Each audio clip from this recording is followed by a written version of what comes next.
राज ने पूछा तो आपकी आंखों से जो अश्रुधारा प्रवाहित हो रही थी इसका कारण बताया। धर्मराज एक मेरा नियम है, कौन सा, कि संसार का जो भक्त मुझे जिस भाव से भजता है मैं उसी भाव से उस भक्त का चिंतन करता हूं। भाव का भूखा हूं मैं, भाव ही एक सार है। भाव से जो मुझको भजते तो भाव से बेड़ा पार है। भगवान ने कहा ये तो मेरा स्वभाव है युधिष्ठिर, जो भक्त जिस भाव से मेरा भजन करता है मुझको याद करता है उसी भाव से मैं भी उस भक्त को याद करता हूं। धर्मराज ने पूछा तो कौन है ऐसा सौभाग्यशाली वो भक्त जो इस दशा में आपको याद करता है।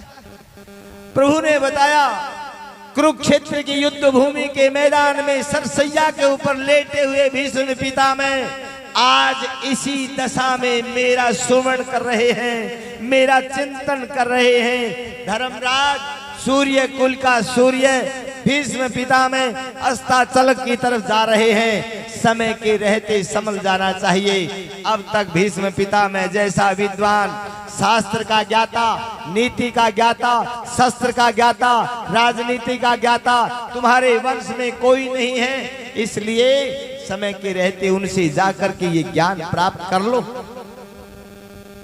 धर्मराज युधिष्ठिर ने कहा तो प्रभु ऐसी बात है तो हमें शीघ्र चलना चाहिए, शुभ करो शीघ्र करो, विलंब कैसा। प्रभु ने कहा ठीक है। धर्मराज युधिष्ठिर ने अपने पांचों भाइयों को साथ में लिया, द्रौपदी साथ में आई, प्रभु के साथ युद्ध भूमि में गए। सरसैया पर लेटे हुए भीष्म पितामह को देखा, गर्दन लटकी हुई है। जैसे ही पांडवों ने जाकर के प्रणाम किया, मानो आंखों से दृष्टि पात करते ही मानसिक आशीर्वाद देते हुए अर्जुन की तरफ देखा, गर्दन लटकी हुई है, मानो याचना करते हो, अर्जुन बहुत दिनों से मैं सरसैया पर पड़ा हूं, मेरी गर्दन नीचे झुकी हुई है, अब इसमें वेदना होती है, इसके नीचे कुछ तकिया लगा दो। अर्जुन ने एक बाण का तकिया लगाया, गर्दन को ऊपर उठाया, पुनः पितामह को प्रणाम किया, पुनः कृपामयी दृष्टि से पितामह ने अर्जुन को निहारा, मानो नेत्र दृष्टि साफ बता रही हो कि कहती हैं, अर्जुन तुम तो जानते हो मैं गंगा पुत्र हूँ, मैंने आजीवन गंगा जल का पान किया है, कितने दिनों से इस तपती हुई धूप में युद्ध भूमि में सरसैया के ऊपर पड़ा हूँ, आज तक मैंने जल का एक कतरा भी ग्रहण नहीं किया है, आप तो समर्थ हो, मुझे गंगा जल का पान करा दो। इस भाव को अर्जुन समझ गए। उसी समय अर्जुन ने अपने तर्कस से बाण को निकाला, पाताल में बाण गया और पाताल गंगा वहां पर प्रफुल्लित हुई और गंगा की धारा ऊपर उठी और सीधी पितामह के मुख में प्रवेश कर गई। बोलिए गंगे मैया की जय।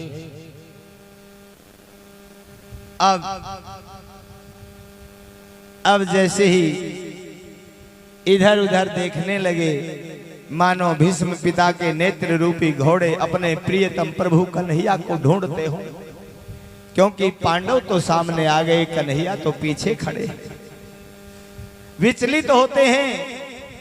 जैसे ही नेत्र रूपी घोड़े विचलित होते हैं, कन्हैया मुस्कुराते हुए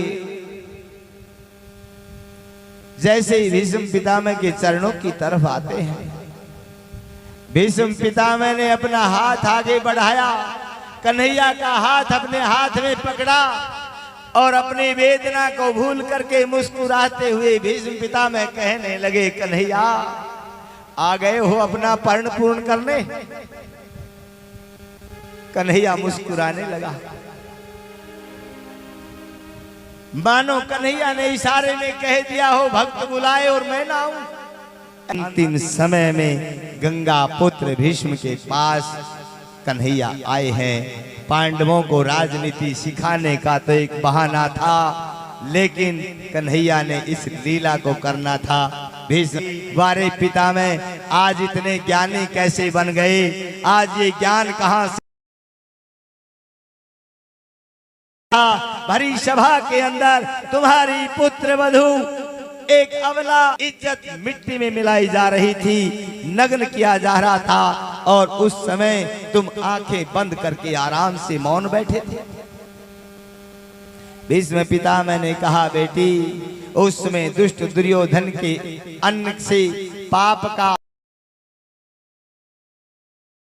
मेरा ज्ञान उस पाप के नीचे दब चुका था।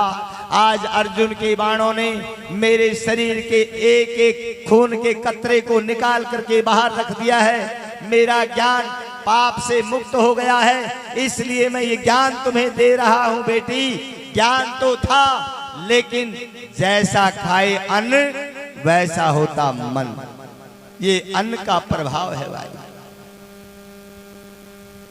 भीष्म पितामह ने देखा उत्तरायण की तरफ सूर्य आ चुके हैं। कन्हैया को निहारा, प्रभु मैं प्राण छोड़ो। मुस्कुराए, पितामह तुम तो बाल ब्रह्मचारी हो, कन्या कहां से आ गई? शादी कब की तुमने? पितामह ने कहा, प्रभु मेरी बुद्धि ही मेरी कन्या है, और मैं चाहता हूं मेरी बुद्धि रूपी कन्या को आप जैसा पति मिल जाए, तो मेरी बुद्धि रूपी कन्या आपके चरणों का सदैव रसास्वादन करती रहे, भौरे की तरह मंडराती रहे, आपकी चरण सेवा करती रहे। इसलिए सदा सदा के लिए, जन्म जन्मांतर के लिए मेरी बुद्धि रूपी कन्या आपके चरणों में विलीन रहे। आप इसको सहर्ष स्वीकार करो। प्रभु ने मुस्कुराते हुए कहा, तो ठीक है, ऐसा ही होगा। अब कहा, प्रभु मैं शरीर को छोड़ना चाहता हूँ, वही छवि मेरी आंखों के सामने हो।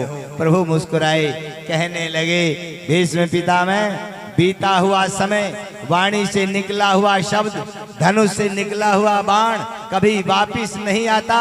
ये प्रकृति से खिलवाड़ कर रहे हो। भीष्म पितामह ने कहा, प्रभु मैं जानता हूं तुम कुछ भी करने में समर्थ हो, इसलिए आप चाहो तो हो सकता है, अगर भक्त की प्रतिज्ञा रखना चाहते हो, अपने पर्ण को पुगाना चाहते हो, तो मेरी प्रतिज्ञा को पूर्ण करना होगा।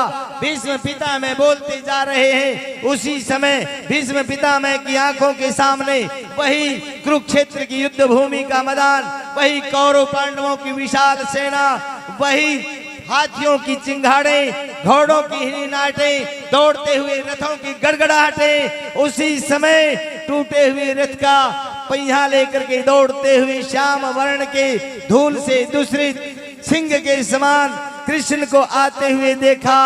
मोतियों की बूंदें, पसीने की बूंदें मोतियों के समान चमकने वाली शरीर पर फड़फड़ाते हुए पीतांबर से घुंघराले बाल, अलकावली छनी वैजंती माला को जैसे ही सामने निहारा, भीष्म पितामह के शरीर से एक दिव्य ज्योति निकली और देखते ही देखते प्रभु के चरणों में विलीन हो गई। बोलिए भक्तवत्सल भगवान की जय। इस प्रकार से सूत जी महाराज कहते हैं, ऋषियों भीष्म पितामह ने अपनी दैहिक लीला को समाप्त किया, क्योंकि इच्छा मृत्यु वरदान था। भीष्म पितामह पितृभक्त था। एक बहुत विस्तार की कथा है। जो माता पिता की सेवा करता है, हमारे शास्त्रों का ये प्रमाण है, जो माता पिता का आशीर्वाद पुत्र को दे सकते हैं, वो आशीर्वाद भगवान भी नहीं दे सकता है भाई। इसलिए अपने माता पिता की, अपने बुजुर्गों की सेवा करो।